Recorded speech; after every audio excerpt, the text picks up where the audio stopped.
Hey everyone, welcome to this video for the Computer Engineering Kit.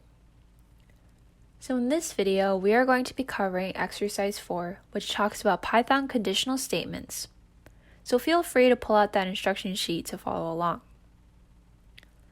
Now, a conditional statement is used to perform different computations or actions depending on whether or not a condition evaluates to true or false. So it helps with the decision making in a program.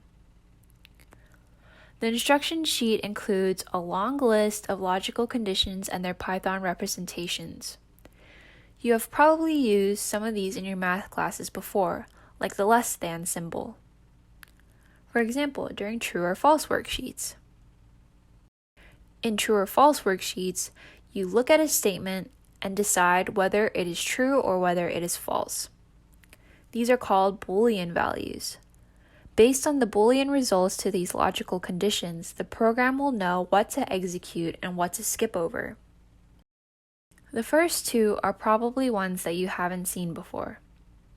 Equals is written with two equal signs and checks if A is equal to B.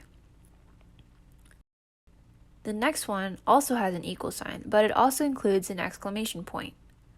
The exclamation point is used to negate anything to the right of it. So the way that the second one is read is A is not equal to B.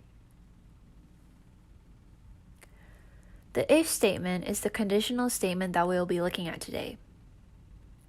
It is used in Python and many other programming languages for decision-making operations.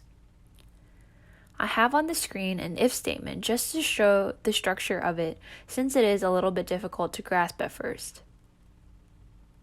It begins with the keyword if, followed by our conditional.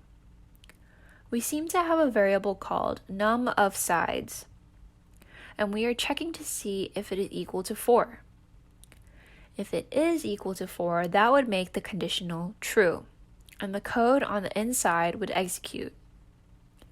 If it is not equal to 4, that would make the conditional false, and the program would exit the statement and continue running.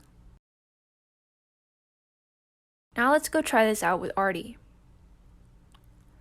We can check this by setting the variable num of sides equal to something. Let's first set it to string Artie and see if Artie does anything. Nope. He doesn't. We clicked run and nothing happened, and this is because the conditional statement was obviously false. Artie is not equal to 4, so the program skipped over the inner block and finished executing. Now, if we set it equal to 4 and run it, we can see that our virtual Artie drew a square. You probably see how this could be useful.